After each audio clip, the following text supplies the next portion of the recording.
இதுக்கப்புறம் இந்த சூப்பர் டேஸ்டியான சக்கரை குச்சியை நீங்கள் கடையிலே வாங்க மாட்டீங்க. ஏன்னா வீட்டில் இருக்கிற பொருளை வச்சு ரொம்ப ரொம்ப ஈஸியாக ரெடி பண்ணிட முடியும். நான் சொல்கிற ஸ்டெப்ஸை மட்டும் ஃபாலோ பண்ணி ட்ரை பண்ணி பாருங்கள். இந்த சக்கரை குச்சி எங்கள் அம்மாவுக்கு ரொம்ப ரொம்ப ஃபேவரட். திண்டுக்கல் சைடில் நாங்கள் சக்கரை குச்சின்னு சொல்லுவோம். உங்கள் ஊரில் நீங்கள் இதுக்கு என்ன பேர் சொல்வீங்கன்னு சொல்லிட்டு கமெண்ட்டில் சொல்லுங்கள்.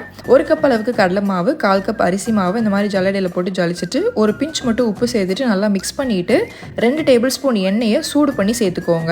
ஸ்பூன் வச்சு மிக்ஸ் பண்ணி விட்டுட்டு கை பொறுக்கிற சூடு வந்ததுக்கப்புறமா நல்லா ஃபுல்லாக மிக்ஸ் பண்ணி விட்டுட்டு இப்படி ஈர்க்க பிடிச்சிங்கன்னா பிடிச்சிட்டு உதுத்து விடுற பதத்தில் இருக்கணும். இப்போ கொஞ்சம் கொஞ்சமாக தண்ணி தெளித்து நல்லா பிசைஞ்சுக்கோங்க. சப்பாத்தி மாவு மாதிரி டைட்டாக இல்லாமல் கொஞ்சம் லூஸாக தான் இருக்கணும். இந்த டம்ளரில் 1/2 டம்ளர் அளவுக்கு எனக்கு தண்ணி தேவைப்பட்டுச்சு. ஒரு 10 நிமிஷம் மட்டும் ரெஸ்ட் விட்டுட்டு முறுக்கு பிழிகிற அச்சில் இருக்கிறதுலே பெரிய ஹோல்ஸ் இருக்கும்ல அதை எடுத்துக்கோங்க.